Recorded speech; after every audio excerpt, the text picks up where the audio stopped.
Segunda de Crónicas 32. Vamos a leer desde el versículo 1 hasta el 23. Dice así: después de estas cosas y de esta fidelidad, vino Sennacherib, rey de los asirios, e invadió Judá, y acampó contra las ciudades fortificadas con la intención de conquistarla.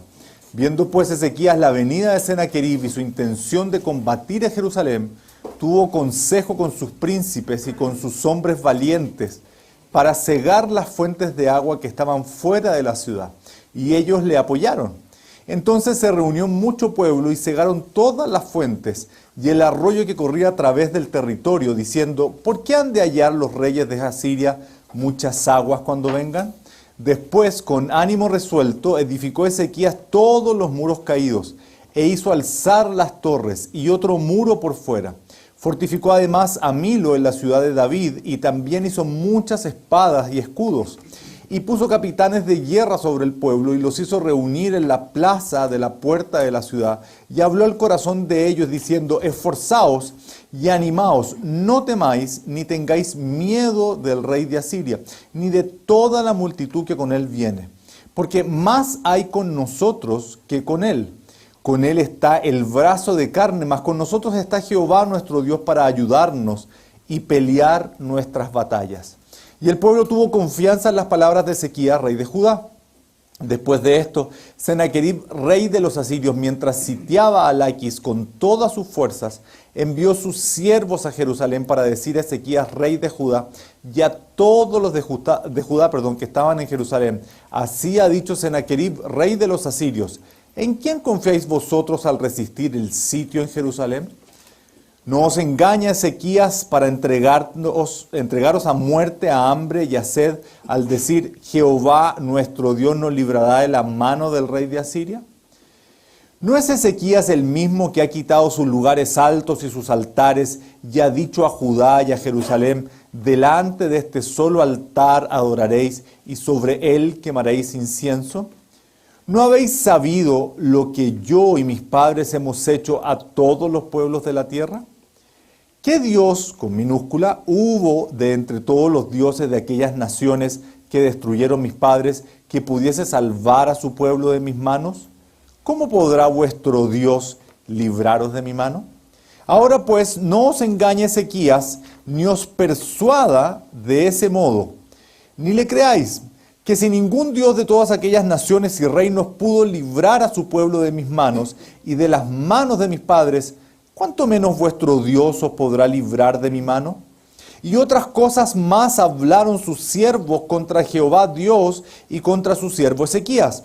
Además de esto, escribió cartas en que blasfemaba contra Jehová, el Dios de Israel, y hablaba contra él, diciendo: como los dioses de las naciones de los países no pudieron librar a su pueblo de mis manos, tampoco el Dios de Ezequías librará el suyo de mis manos. Y clamaron a gran voz en judaico al pueblo de Jerusalén que estaba sobre los muros, para espantarles y atemorizarles, a fin de poder tomar la ciudad. Y hablaron contra el Dios de Jerusalén, como contra los dioses de los pueblos de la tierra, que son obra de manos de hombres. Mas el rey Ezequías y el profeta Isaías, hijo de Amós, oraron por esto y clamaron al cielo. Y Jehová envió un ángel, el cual destruyó a todo valiente y esforzado, y a los jefes y capitanes en el campamento del rey de Asiria. Este se volvió por tanto avergonzado a su tierra, y entrando en el templo de su Dios, allí lo mataron a espada sus propios hijos. Así salvó Jehová a Ezequías y a los moradores de Jerusalén de las manos de Sennacherib, rey de Asiria, y de las manos de todos, y les dio reposo por todos lados. Y muchos trajeron a Jerusalén ofrenda a Jehová y ricos presentes a Ezequías, rey de Judá, y fue muy engrandecido delante de todas las naciones después de esto. Los reyes, particularmente los reyes de Israel, recordarán ustedes que Israel hubo un minuto que se dividió entre Israel y Judá, esto lo hemos mencionado reiteradas veces, pero siempre es importante tenerlo en consideración. Los reyes tenían un papel fundamental. Ellos tenían que guiar al pueblo a Dios. Y podemos decir un aspecto importante: toda autoridad el día de mañana va a tener que dar cuenta a Dios, cualquier tipo de autoridad. Yo no sé si usted cuando pequeño o cuando pequeña, usted quería ser jefe o jefa. ¿Sí? Porque hay personas que nacen con esa vocación. Yo quiero ser jefe, ¿sí? Yo quiero ser gerente, yo quiero ser director, yo quiero ser presidente. ¿Sí? Pero toda autoridad, todo cargo, tiene una responsabilidad detrás.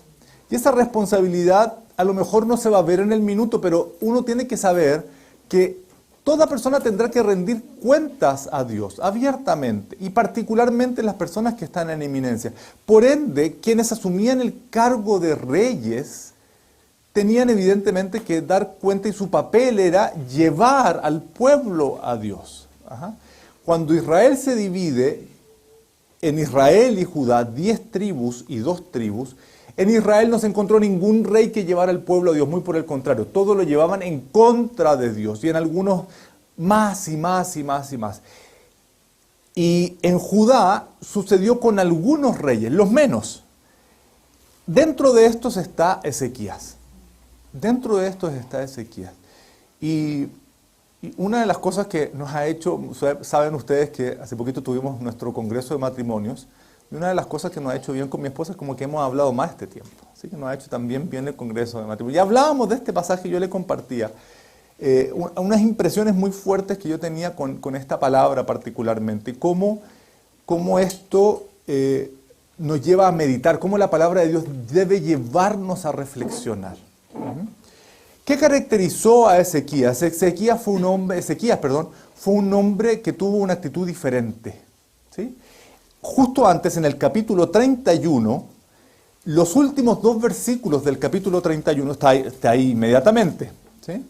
Dice así: de esta manera hizo Ezequías en todo Judá y ejecutó lo bueno, recto y verdadero delante de Jehová su Dios, en todo cuanto emprendió en el servicio de la casa de Dios, de acuerdo con la ley y los mandamientos, buscó a su Dios, lo hizo de todo corazón y fue prosperado. Yo les he mencionado reiteradas veces que un concepto correcto y completo de la prosperidad es terminar lo que empieza.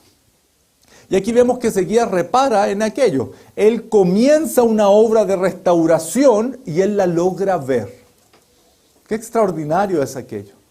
¿Sí? Dice que fue prosperado por Dios. Pero hubo 3 características que quiero destacar. Él hizo lo bueno, lo recto y lo verdadero. El día jueves teníamos un encuentro de varones y yo les compartía esto a los hombres que nos reunimos. Les decía: miren, lo bueno es el límite para lo mejor. ¿Sí? Y lo mejor es el límite para lo excelente. Entonces, pero yo no hago nada malo. Claro, no hace lo mejor, hace solamente lo bueno. Y si usted hace solamente lo bueno, usted no hace lo excelente, porque hace lo mejor simplemente. Entonces, es interesante que cuando se da esta perspectiva de Ezequías, dice que hizo lo bueno, hizo lo recto, hizo lo verdadero. O sea, él se esforzó por dar lo mejor. Yo le quiero preguntar: ¿usted se esfuerza por dar lo mejor para el Señor? Lo selecto, lo extraordinario.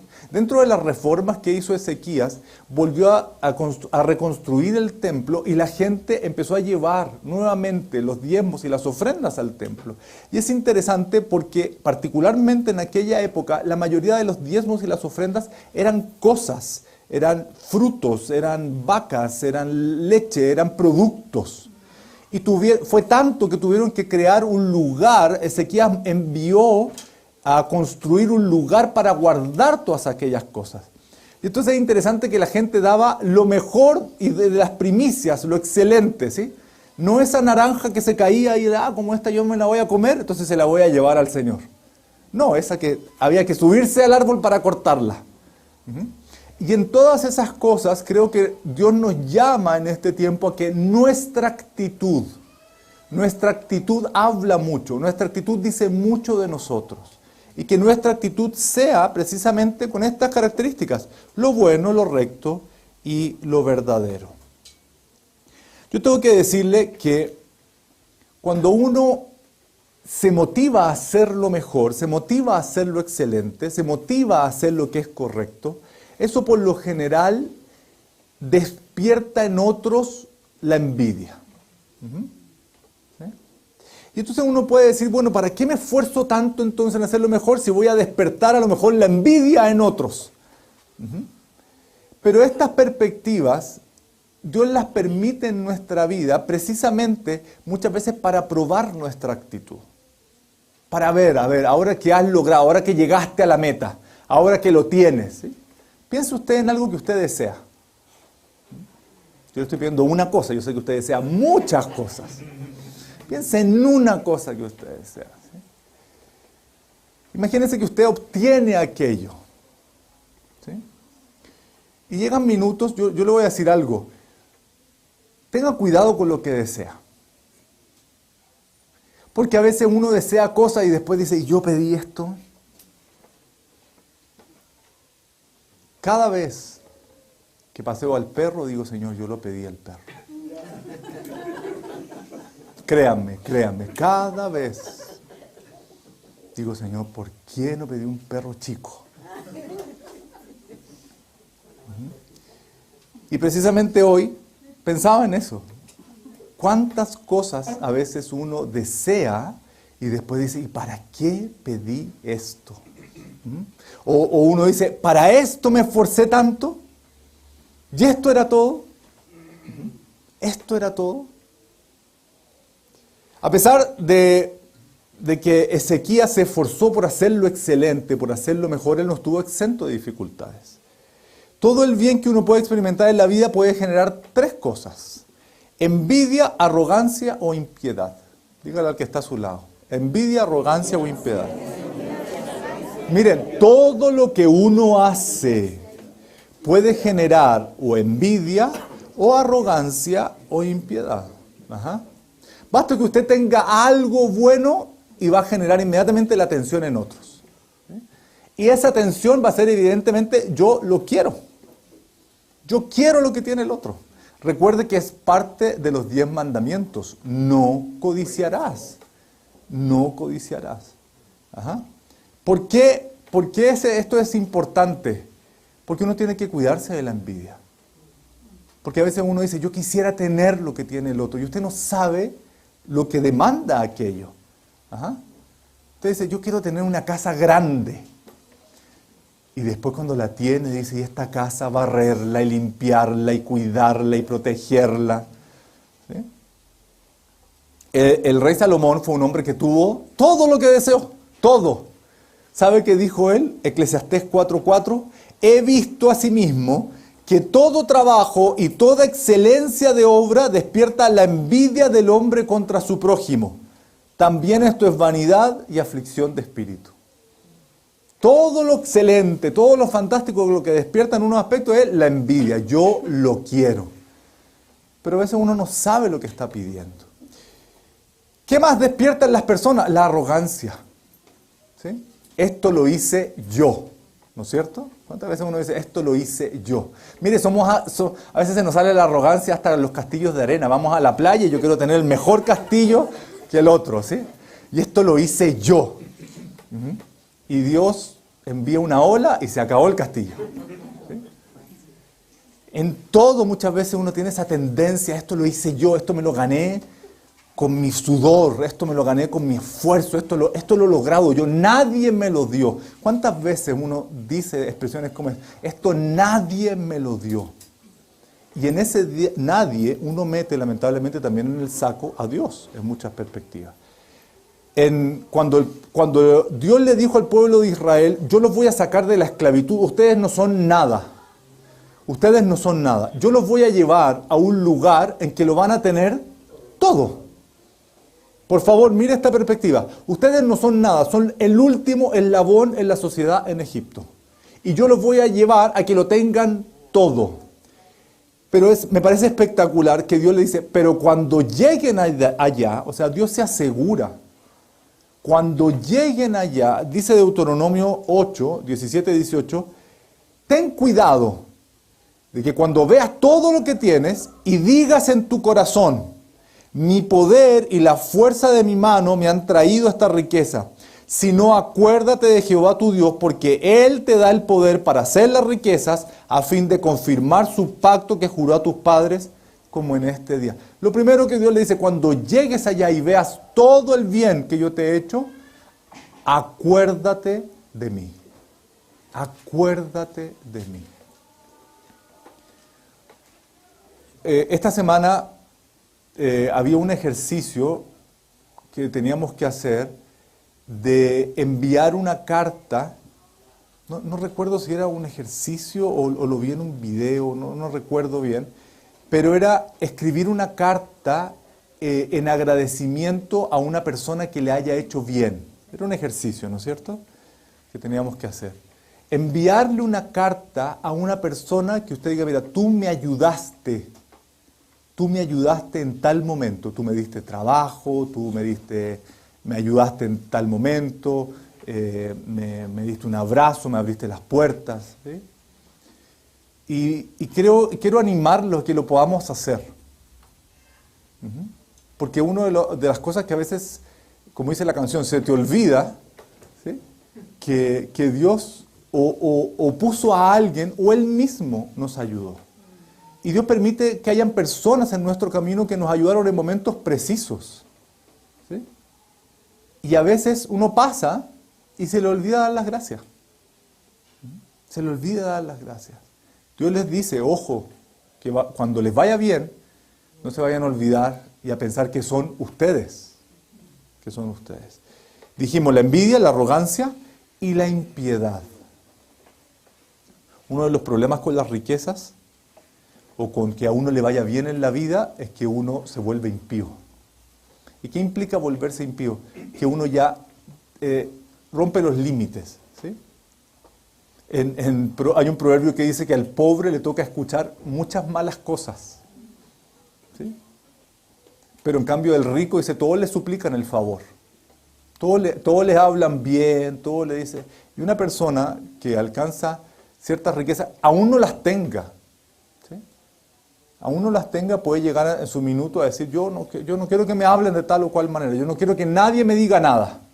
Ajá. Y eso muchas veces genera la impiedad. Proverbios 12:3, en la Nueva Traducción Viviente, dice, la perversidad nunca produce estabilidad, pero los justos tienen raíces profundas. Nunca crea usted que por ser el más duro o la más mala, usted, ¿sí?, va a permanecer.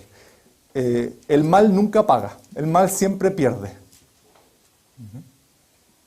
Por eso en las películas uno siempre busca al bueno de la película, ¿sí? Siempre triunfa el bien, porque el mal nunca va a triunfar. Pero hay gente que piensa así, y uno tiene que advertir en ese sentido, que el mal nunca paga, ¿sí?, por más que se crea lo contrario. ¿Qué sucedió? En todo este trabajo que realizó Ezequías, llegó un minuto que vino un rey foráneo, en este caso Senaquerib, el rey de Asiria, y dijo, yo voy a destruirte, yo voy a tomar todo lo que tú tienes. Yo vengo en esa perspectiva. A veces uno en el corazón dice, pero yo ya lo conseguí y ahora puedo descansar. Y vienen los males cuando uno menos lo piensa, cuando uno menos cree. Ajá. Senaquerib le dice a Ezequías, yo vengo a tomar lo que tú tienes. Yo quiero lo que tú tienes y yo lo voy a tomar. Y quiero ir literalmente a los pasajes, los 4 primeros pasajes en 2 Crónicas 32. Después de estas cosas y de esta fidelidad, vino Senaquerib, rey de los asirios, e invadió a Judá y acampó contra las ciudades fortificadas con la intención de conquistarlas. Viendo pues Ezequías la venida de Senaquerib y su intención de combatir a Jerusalén, tuvo consejo con sus príncipes y con sus hombres valientes para cegar las fuentes de agua que estaban fuera de la ciudad, y ellos le apoyaron. Entonces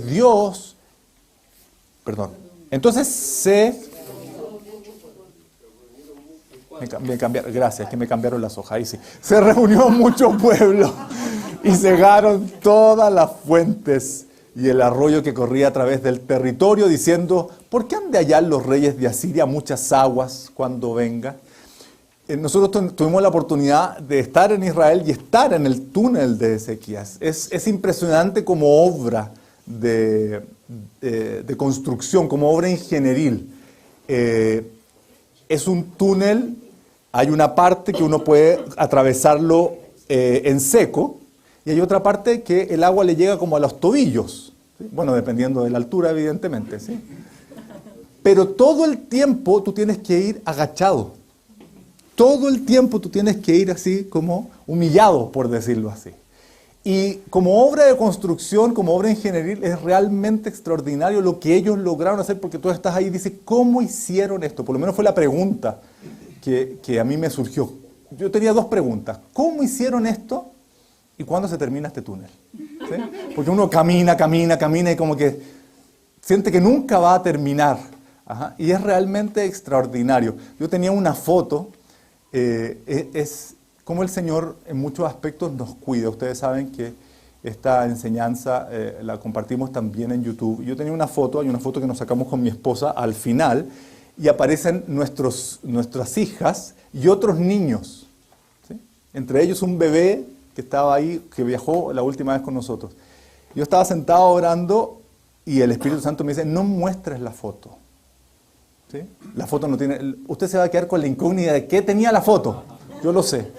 Pero el Señor me dice, no muestres la foto porque ahí hay niños y tú no has pedido la autorización a sus papás, ¿sí? Para que se muestren esos niños. Entonces yo le digo a Manuel, no muestres la foto. Uno, en todo orden de cosas, el Señor le enseña a uno a ser prudente. Esto pasó ahora. ¿Sí? Y tenemos que en todo ser cuidadosos. Una mamá, ahora durante la mañana, fui a un cumpleaños, y una mamá me decía, qué tremendo lo que sucede ahora con el tema del Internet. Y uno tiene que cuidarse, hijos de Dios. Uno tiene que cuidarse en todo lo que uno hace. Seamos prudentes, seamos sabios. ¿Sí? Yo le agradecí al Señor por esta como advertencia. Porque uno tiene que ser cuidadoso en todas las cosas. Pero tuvimos la oportunidad de estar ahí y vivirlo, y como obra es realmente extraordinario. Y Ezequías hace algo muy sabio. Él dice, ¿por qué se los vamos a regalar? Lo que Dios le ha dado a usted, no permita que se lo roben. Y no nos cansamos de manifestar esto. El diablo es un ladrón. Por favor, usted no permitiría que un ladrón entre a su casa. Yo eso es lo que pienso. Eso es lo que pienso. Que usted no lo permitiría, pero a veces tengo la duda. Porque aquí le toca a uno velar por cada uno, por cada persona. Si usted no vela por su casa, nadie vela, por decirlo así. ¿Sí? Si usted no guarda su vida, si usted no guarda su corazón, si usted no guarda lo que ve, lo que oye, con quién se relaciona, qué es lo que hace, para dónde va, nadie lo va a hacer. ¿Sí? Justo esta semana leía una noticia, esto pasó en Buenos Aires. Un señor invitó a una persona en situación de calle, ¿sí?, a su casa, a pasar la noche. Cuando se despertó, le había robado todo, ¿sí? De todo, lo había golpeado, y lo había amenazado. Hizo la denuncia y lo tomaron detenido. Pero yo decía, qué imprudencia. Qué imprudencia. Qué imprudencia. Y en ese sentido tenemos al Señor. Por eso les digo, tengamos cuidado, seamos prudentes. No juguemos con las cosas del mundo espiritual. No juguemos, pidamos consejo, pidamos sabiduría al Señor. Bajo ningún punto de vista, porque me toca aclararlo, bajo ningún punto de vista estoy diciendo que no ayudemos a los otros. Lo que estoy diciendo claramente es que seamos prudentes. Seamos prudentes. Y tomemos consejo de Dios. Los problemas y las dificultades pusieron a prueba a Ezequías, ya que la gran labor que se había hecho bajo su reinado había traído el deseo de los invasores. O sea, ellos querían el agua. Ellos querían el trabajo que los otros habían hecho. Ezequías toma consejo, pide consejo y actúa sabiamente. Pero no se queda solamente ahí. Los versículos 5 en adelante dicen, después, con ánimo resuelto, diga conmigo, ánimo resuelto.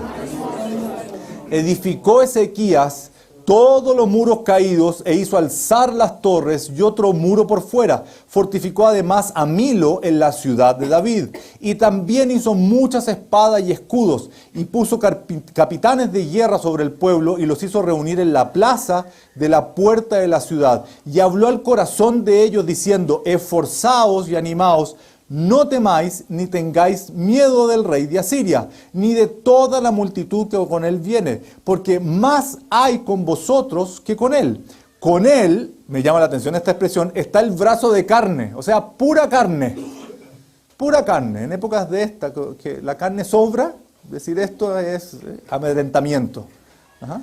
Con él está el brazo de carne, más con nosotros está Jehová nuestro Dios para ayudarnos y pelear nuestras batallas. Y el pueblo tuvo confianza en las palabras de Ezequías, rey de Judá. 3 cosas que quiero destacar. Primero, ánimo resuelto. Este hombre era de verdad. Y esas actitudes debieran primar en nosotros. Debemos ser gente de ánimo resuelto. Yo esto se lo escuchaba más de algún venezolano que dice: para atrás ni para tomar vuelo. No sé si los colombianos también lo dicen, ¿no? Para atrás ni para tomar impulso. Esa es la traducción colombiana, ¿sí? Bueno, claro. Ajá. Y me quedó dado vuelta, o sea, para atrás imposible, por decirlo así. Y el ánimo resuelto implica eso. Tener una actitud. Y a lo que vamos a hacer ahora. A nosotros los chilenos nos dicen que somos muy violentos, porque todos decimos al tiro. ¿Sí? Al tiro. No, bueno, hagámoslo ahora, en este minuto. ¿Cuándo usted tiene que hacer las cosas? En este minuto, en este instante. Cuando hay que hacerlas. Ajá. Cuando hay que hacerlas. En la profesión de la abogacía, los plazos son fundamentales. Fundamentales. Entonces usted se pierde un plazo y perdió. Cuando yo tuve la oportunidad de hacer la clínica jurídica, se llamaba, ¿sí? Que era parte de un ramo en la universidad, me acuerdo que se me pasó un plazo. Entonces me citó la profesora jefe, que era una abogada, bastante exitosa ella. Me dijo: Andrés, mira, yo quiero decirte algo. Hasta aquí me quedaba todo el semestre para terminar ese ramo. Hasta aquí tienes un 6.5, porque perdiste este plazo. Pierdes otro plazo más y perdiste el ramo. Con esa delicadeza me quedó claro a mí que la cuestión no era juego.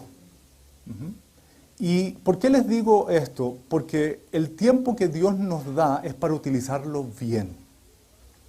Es para utilizarlo bien. ¿Sí? Y a veces a nosotros se nos pasan los plazos, se nos pasan los días, se nos pasan las oportunidades y no las aprovechamos. Tenemos que aprovechar los plazos. Él tuvo ánimo resuelto. Segundo, él se dedicó a reforzar lo que estaba débil. Parte de nuestra labor como iglesia, cuando tú le dices: ¿y qué haces en la iglesia? Reforzar lo que está débil, reconstruir aquello que está destruido, cambiar aquello que está mal. Esa es la labor a propósito de congregarnos, de reunirnos. Lo que Lore decía en su testimonio, decía: oye, salí a otro país y cuánto valoro todo lo que recibí. ¿Sí? Usted no tiene que ir a otro país para valorarlo, es cosa de ponerlo en práctica. Porque uno dice: bueno, ¿y de qué sirve otra reunión más, otro encuentro más, otro curso más, otra vez leer la Biblia? Precisamente para eso. Es valorar cuando uno ve la necesidad de los otros. Y este hombre con esta actitud dijo: aquí hay que reparar, reconstruir y mejorar. El cristianismo es una actitud constante, de mejora constante. La actitud de un cristiano es de una mejora constante. ¿Sí? Y eso debiera también hablarnos a nosotros. ¿Tienes tú una actitud de mejora constante? Para no perder la costumbre, pregúntale al que está a tu lado. ¿Tienes tú una actitud de mejora constante? Un tercer aspecto que quiero destacar en estos pasajes, dice el versículo 8, y el pueblo tuvo confianza en las palabras de Ezequías, rey de Judá.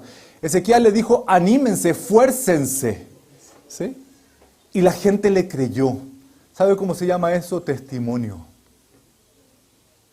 Ser consecuente. ser consecuente. Cuando yo, las primeras veces que hablé más profundamente con la que hoy es mi esposa, ¿sí?, para yo conocerla, ella me dijo, a mí me gustan los hombres consecuentes, me la puso así, pero bien. A mí me gusta la gente, me dijo, me gusta la gente consecuente. Yo dije, me la puso complicada, ¿sí? ¿Por qué? Porque la consecuencia implica que uno hace lo que dice. Uno hace lo que dice. ¿Sí? Ezequías le dice a la gente, esfuércense, sean valientes. Y la gente miró a Ezequías y dijo, él es consecuente. Porque este rey viene a amenazarnos, este rey foráneo viene a destruirnos, él quiere tomar lo que nosotros tenemos. Y Ezequías, uno no lo ve llorando por los pasillos, uy, lo que dijo, uy, pobrecito. Uno lo ve el tipo, me levanto todos los días a las 7, mañana me levanto a las 6. Trabajo 8 horas, mañana empiezo a trabajar 10 horas. ¿Sí? Me voy a esforzar. Quiero que vean, quiero ser consecuente, más que vean, quiero ser consecuente. Hijo de Dios, esta perspectiva para nosotros es importante. Cuando uno recibe información, qué es lo que está por venir, uno puede decir, pero ¿por qué nos están asustando? ¿Por qué nos están amedrentando? O decir, me preparo. Desde ya voy a tener una actitud distinta. Desde ya voy a tener una motivación mejor. No esperemos a que vengan las cosas malas para decir, ay, ¿por qué no lo hice? ¿Por qué no lo hice antes? ¿Por qué no me preparé antes? ¿Por qué no tuve una mejor actitud antes? ¿Por qué esto es importante? Una de las estrategias que utilizó este rey foráneo, Senaquerib, fue una estrategia que el diablo viene usando desde el comienzo, desde los albores de la humanidad. Quiero invitarlos a leer de los versículos 9 al 16. Presta atención, por favor. Después de esto, Senaquerib, rey de los asirios, mientras sitiaba a Laquis, una ciudad cercana a Jerusalén, con todas sus fuerzas, envió sus siervos a Jerusalén, ¿sí?, para decir a Ezequías, rey de Judá, y a todos los de Judá que estaban en Jerusalén, así ha dicho Senaquerib, rey de los asirios, ¿en quién confiáis vosotros al resistir el sitio de Jerusalén? ¿No os engaña Ezequías para entregaros a muerte, a hambre y a sed al decir, Jehová nuestro Dios nos librará de la mano del rey de Asiria? ¿No es Ezequías el mismo que ha quitado sus lugares altos y sus altares y ha dicho a Judá y a Jerusalén, delante de este solo altar adoraréis y sobre él quemaréis incienso? ¿No habéis sabido lo que yo y mis padres hemos hecho a todos los pueblos de la tierra? ¿Pudieron los dioses de las naciones de estas tierras librar su tierra de mi mano? ¿Qué Dios hubo de entre todos los dioses de aquellas naciones que destruyeron mis padres que pudiese salvar a su pueblo de mis manos? ¿Cómo podrá vuestro Dios libraros de mi mano?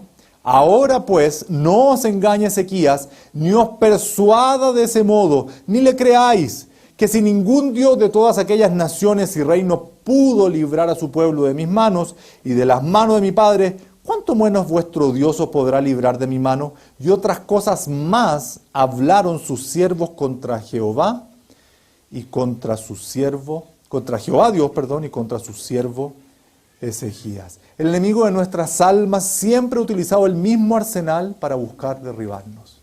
Esta estrategia no es nueva. Una de ellas es el descrédito. ¿Qué hace Senaquerib? Empieza a desacreditar a Dios y a Ezequías. ¿Quiénes son estas personas? ¿Quiénes son? ¿De dónde salieron, como se dice vulgarmente? ¿Sí? ¿De dónde saliste tú? Otra estrategia, hablar mal del otro. Él se dedicó a hablar mal de los otros, particularmente de Senaquerib, de Ezequías y de Dios, evidentemente. Lo comparó. Senaquerib habló mal del Dios de Ezequías. Y esto nos lleva a preguntarnos, ¿tenemos nosotros ese mismo lenguaje? ¿Utilizas el descrédito como forma de hablar? Porque este tiempo es un tiempo para ser radical en nuestra forma de hablar. ¿Utilizamos el descrédito para hablarle a otros? Si así lo hacemos, o hablamos males de otros, si así lo hacemos, estamos utilizando las armas del diablo. ¿Cuál es el problema con aquello? Que es un arma de doble filo. Muy distinta a la espada de doble filo, que es la palabra de Dios. Esto es un arma de doble filo, es como un efecto boomerang. Si tú juegas el juego del diablo, vas a salir mal. ¿Cuánta gente ha experimentado con la tabla Ouija, con sacarse la suerte? Y dice, no, si esto no pasa nada. Y después las consecuencias. Si uno usa las armas del diablo, esas mismas armas van a volver en contra de las personas que las usan. ¿Qué otra forma utilizó Sennacherib, que es propia del diablo para como arma que utiliza? La amenaza. El versículo 17 dice, además de esto, o sea, no bastó con hablar, escribió cartas en que blasfemaba contra Jehová, el Dios de Israel, y hablaba contra él diciendo, como los dioses de las naciones de los países no pudieron librar a su pueblo de mis manos, tampoco el Dios de Ezequías librará al suyo de mis manos. ¿Sí? La amenaza. No van a poder. No tienen ninguna posibilidad. ¿Tienes un tono amenazante para hablar? ¿Tenemos un tono amenazante para hablar? ¿Utilizamos las amenazas para defenderte? No sabes con quién te metiste, no sabes quién soy yo. Y a veces uno puede tener esa actitud. No sabes quién soy. Aún diciendo, yo soy un hijo de Dios, así que te metiste en problemas. La amenaza no es una forma nuestra propia.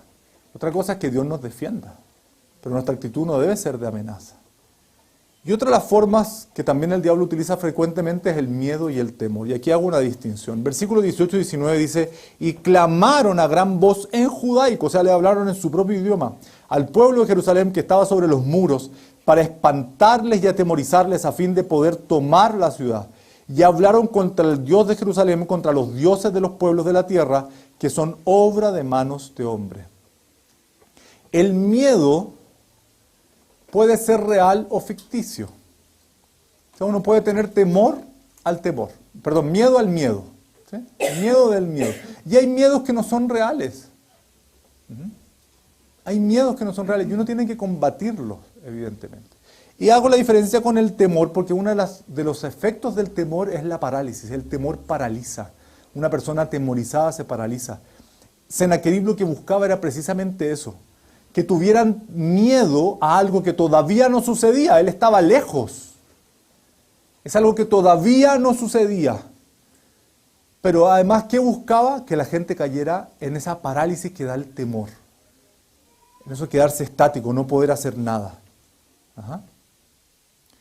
Una de las blasfemias y las mentiras más grandes que se da, o que el diablo ha puesto sobre la mesa, es equiparar las cosas. Sennacherib en todo su mensaje dice, ¿cuál es la diferencia entre el Dios de ustedes y todos los demás dioses que hay a nuestro alrededor? Y el diablo utiliza ese mismo mensaje. Él nos quiere hacer creer que Dios y el diablo son fuerzas antagónicas iguales.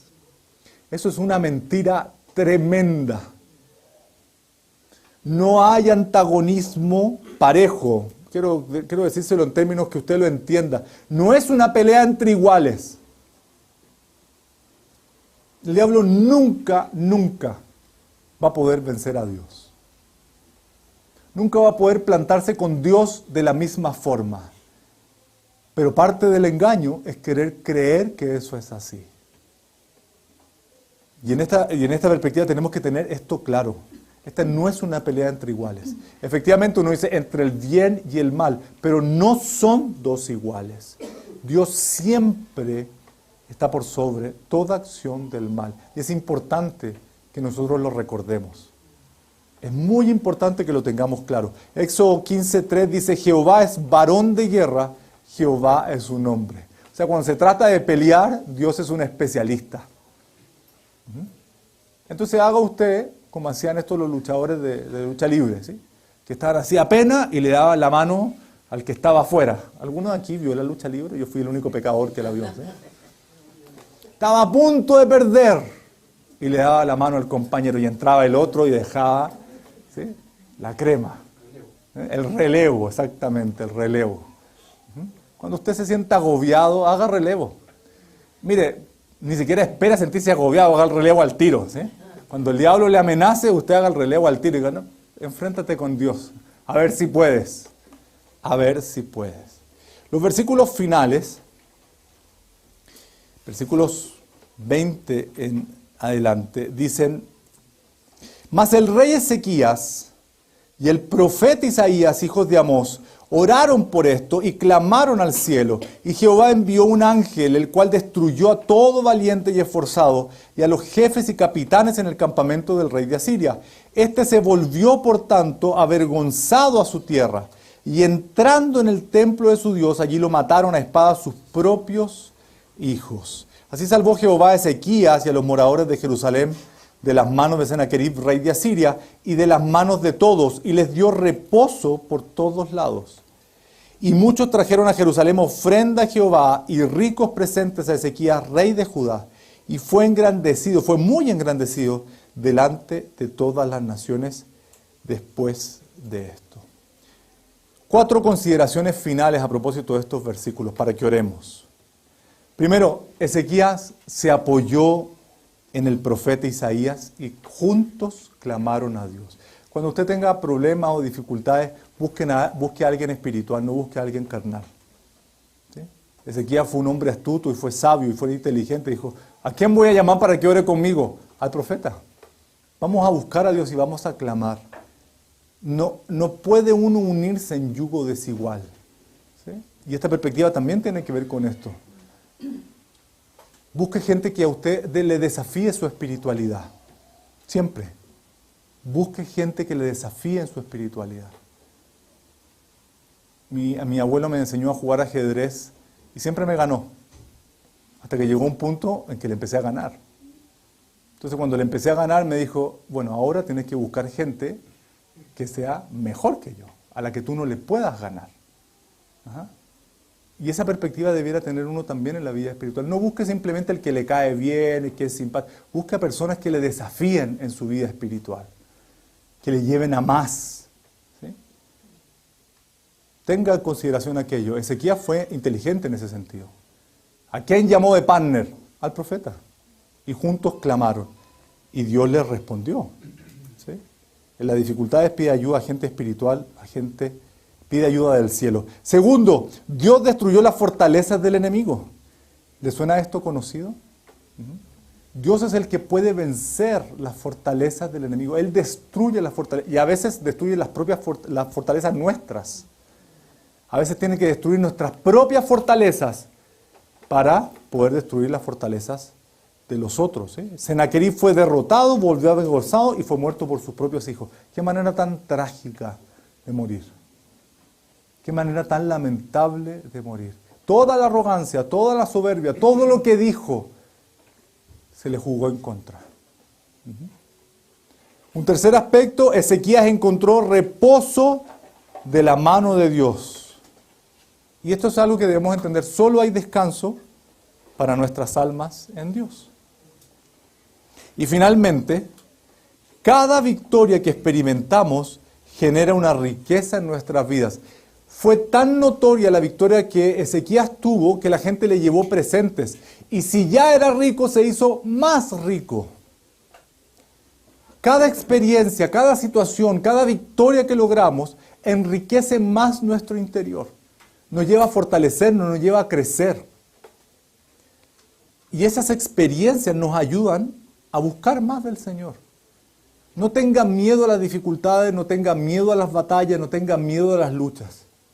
Permita que el Señor pelee sus batallas, Él le dé la victoria y usted crezca, se enriquezca espiritualmente.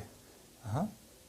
Qué importante es esta perspectiva, porque muchas veces cuando le hablamos a la gente de Cristo, la gente quiere ver nuestro testimonio. Ustedes ni se imaginan cuánta gente nos mira. Pasa el tiempo y es algo que me sigue sorprendiendo.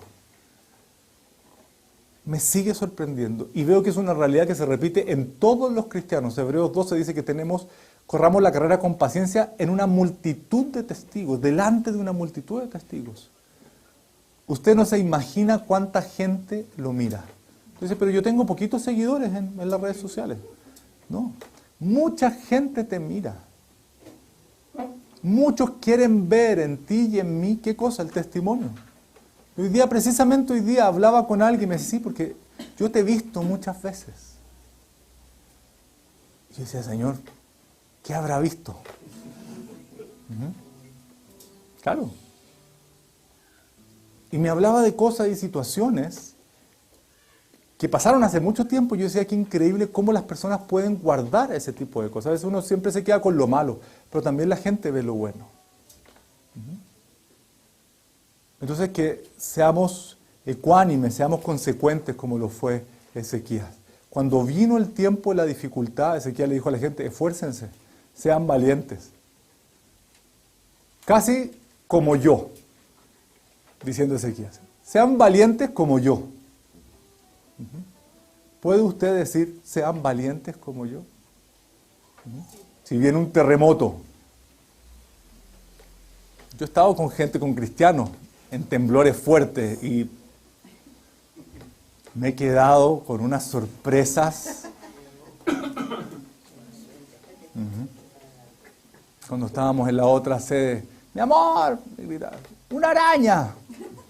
Y yo he tenido que vencer mis propios temores, les cuento. Entonces el otro día mi hija menor gritó, ¡papá, una araña! Y yo fui todo valiente porque ya dije, bueno, sea oso, sea león, sea Goliat, sea araña, sea lo que ya, vamos. ¿Sí? Y cuando llegué allá me di cuenta que era un zancudo.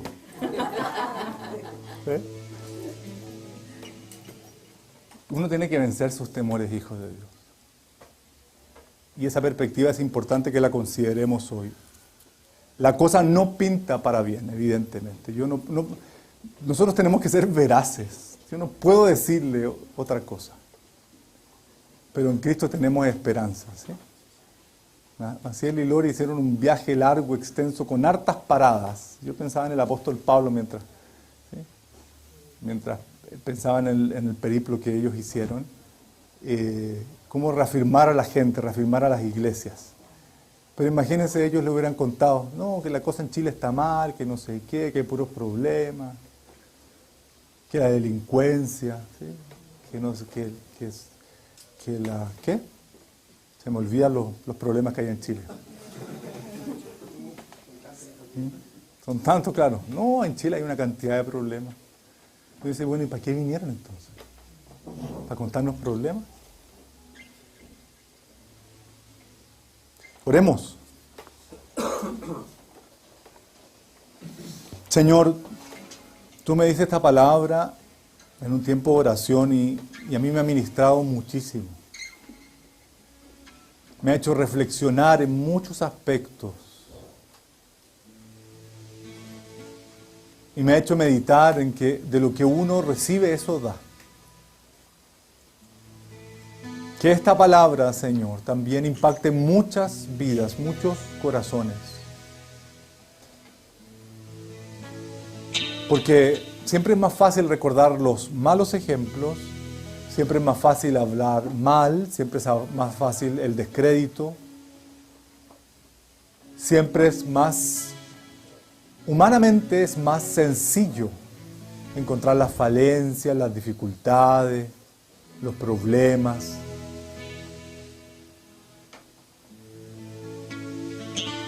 Pero casos como el de Ezequías nos desafían a más.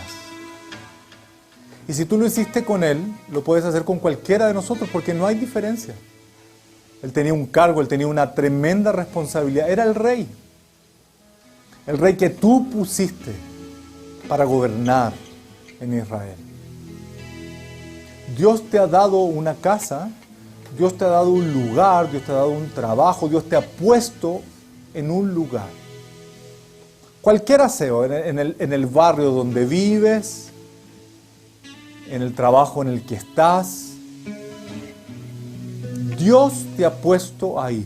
Dios te ha dado una responsabilidad. Y no basta simplemente con cumplir.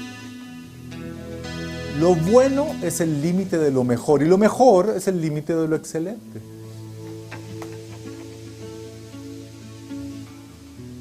Rompe nuestras propias fortalezas, Señor, nuestros propios esquemas, nuestras propias limitantes. El rey Senaquerib, el rey de Asiria, con su poderoso ejército, pensó que tomar Jerusalén era otro trámite y se esforzó en hablar mal de Dios y de su siervo Ezequías. Se esforzó por tratar de amedrentar al pueblo, se esforzó por infundir en ellos miedo y temor. Miedo a lo que todavía no sucedía y temor para que cuando él llegara tuviera una victoria asegurada, producto de la parálisis en el corazón de todas las personas en Jerusalén. Sin embargo, nada de eso sucedió, y única y exclusivamente porque hubo un hombre que se dispuso a orar y clamar. Se reunió con otro, igual de espiritual, con la misma motivación, con la misma unidad. Y juntos clamaron, pero la victoria la dio el Señor. Cuando Ezequías, le pidió al pueblo que se esforzara, la gente le hizo caso porque vio que era un hombre consecuente. A pesar de la dificultad, a pesar del problema, la gente prefirió escuchar a Ezequías. Y se esforzaron, repararon lo que había que reparar, corrigieron y cambiaron lo que había que cambiar y fortalecieron aquello que había que fortalecer. Yo te invito a que levantemos nuestras manos a Dios y le pidamos en esta hora: Señor, cambia lo que hay que cambiar. Corrige lo que hay que corregir. Y fortalece aquellas cosas en mi vida que necesitan ser fortalecidas. Repara en mi interior aquello que debe ser reparado. Dame valentía, dame esa actitud que hubo en Ezequías. Permite, Señor, que yo pueda experimentar esa misma actitud que hubo en él, de realizar lo que hay que realizar, de actuar de la manera en que hay que actuar. Dame, Espíritu de Dios, ese ánimo resuelto, esa decisión, esa actitud de ir hacia adelante, de enfrentar lo que haya que enfrentar. En ninguna parte de esta escritura leemos que Ezequías se amedrentó, tuvo temor, se escondió. A lo mejor él lo experimentó, a lo mejor él sintió ese temor. Pero su forma de actuar manifestó una actitud consecuente con su creencia. Y junto al profeta Isaías clamaron a Dios y Dios les respondió. Cuando tenemos un ánimo resuelto, nos decidimos a hacer lo que tenemos que hacer.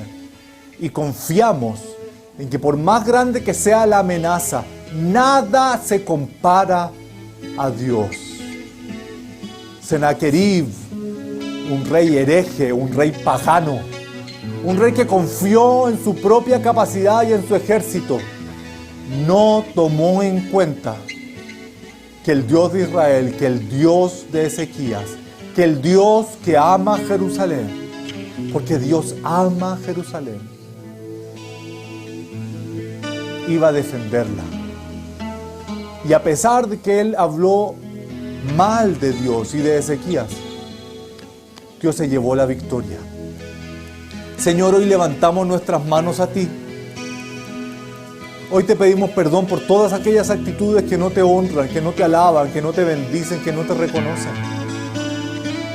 Te pedimos, precioso Espíritu Santo, que nos des ese ánimo resuelto que necesitamos para este tiempo, para lo que viene por delante, para lo que queda de este año y lo sucesivo. Que tú levantes en nuestra vida tu obra y que cuando los demás nos vean, porque nos van a ver, que vean en nosotros gente consecuente. Padre, tu palabra dice que Ezequías le habló al pueblo y le dijo: esfuércense, anímense. Y la gente le hizo caso, porque vieron que Él era consecuente. Señor, que cuando nosotros oremos, que cuando nosotros hablemos, que cuando nosotros nos acerquemos a otros, o levantemos nuestras manos para orar, que quienes nos vean puedan ver también en nosotros la acción de Dios en nuestra vida. Porque de eso se trata. No que me vean a mí, Señor, que te vean a ti en mí.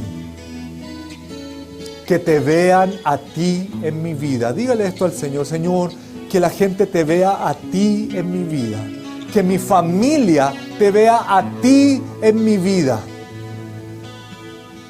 Que mi esposo, mi esposa, mis hijos, mis padres, mis abuelos, mis tíos, mis primos, la gente de mi trabajo, la gente con la que me relaciono, la gente con la cual convivo, la gente en mi barrio, Señor, la persona con la que me siento en el lado de la micro, en el metro, en el colectivo, en el taxi.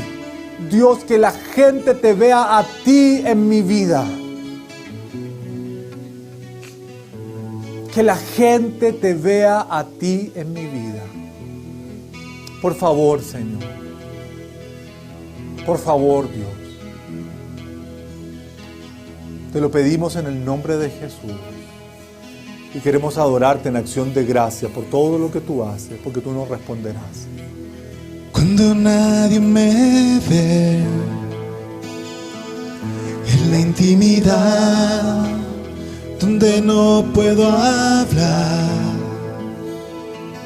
más que la verdad, donde no hay apariencias, donde al descubierto queda mi corazón.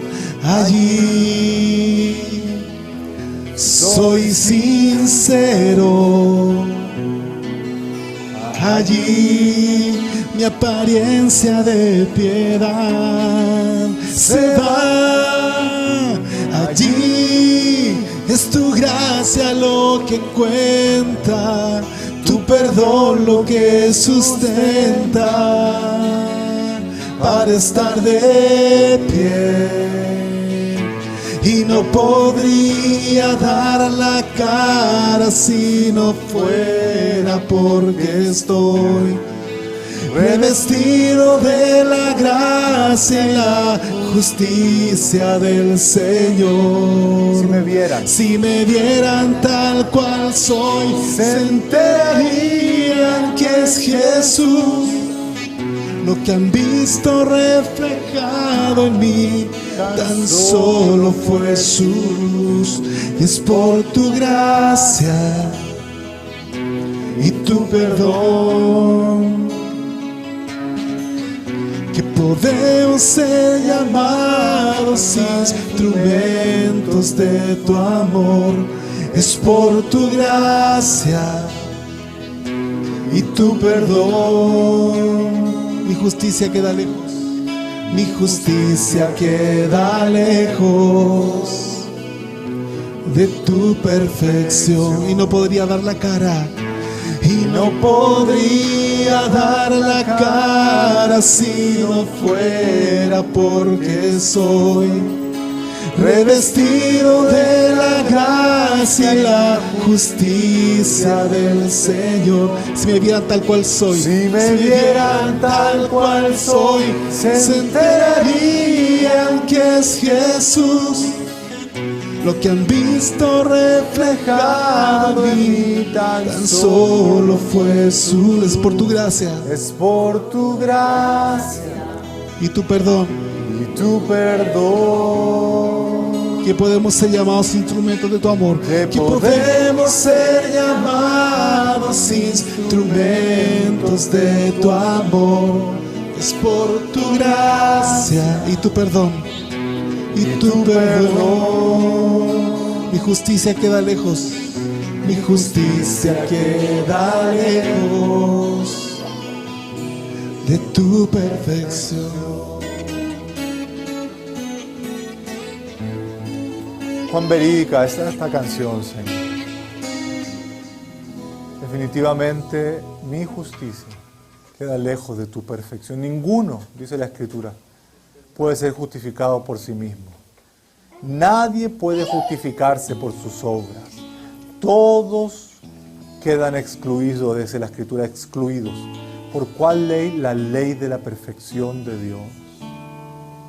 Por esa razón, Señor, necesitamos un Salvador. A Jesucristo el Señor, el único que siendo perfecto murió por nuestros pecados. Él tomó nuestro lugar. Él, el perfecto, Él, el único, el sin igual, tomó nuestro lugar y murió como si fuese un pecador, siendo santo, no habiendo pecado, para tomar nuestro lugar. Él es digno de adoración, Él es digno de exaltación. Glorioso Salvador, divino Redentor, me postraré ante ti. Bendito Hijo de Dios, Bendito Hijo de Dios, hermoso Rey de Sión, hermoso Rey de Sión, te adoraré y así declararé: eres Rey de los cielos, eterno Dios, exaltado por siempre, Jesús Señor. Tú gobiernas en toda la creación, oh Cordero inmolado, eres Señor. Glorioso Salvador, glorioso Salvador, divino Redentor, me postraré ante ti, me postraré ante ti. Bendito Hijo de Dios, bendito Hijo de Dios, hermoso Rey de Sión, te adoraré y así declararé. Levante sus manos y dígale: eres Rey de los cielos, eres Rey de los cielos, eterno Dios, exaltado por siempre, Jesús Señor. Tú gobiernas en toda la creación, oh Cordero inmolado, y eres Señor. Las naciones enteras se postrarán y tu nombre por siempre bendecirán. Por los siglos tu gloria nos llenará y veremos tu fuerza y majestad.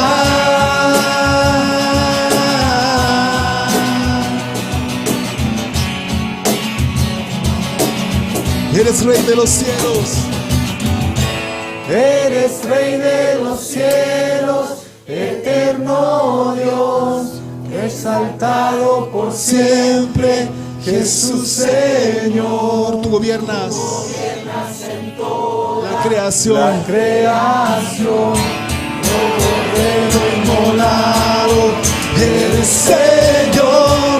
Las naciones enteras se postrarán y tu nombre por siempre bendecirán.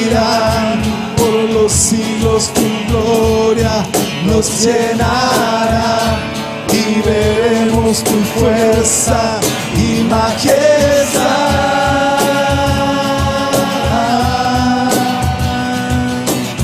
Las voces dicen el coro: eres Rey de los cielos. Dígale fuerte: eres Rey de los cielos, eterno Dios, exaltado por siempre, Jesús Señor, tú gobiernas en toda la creación. Oh Cordero inmolado, eres Señor. Las naciones enteras se postrarán y tu nombre por siempre bendecirán.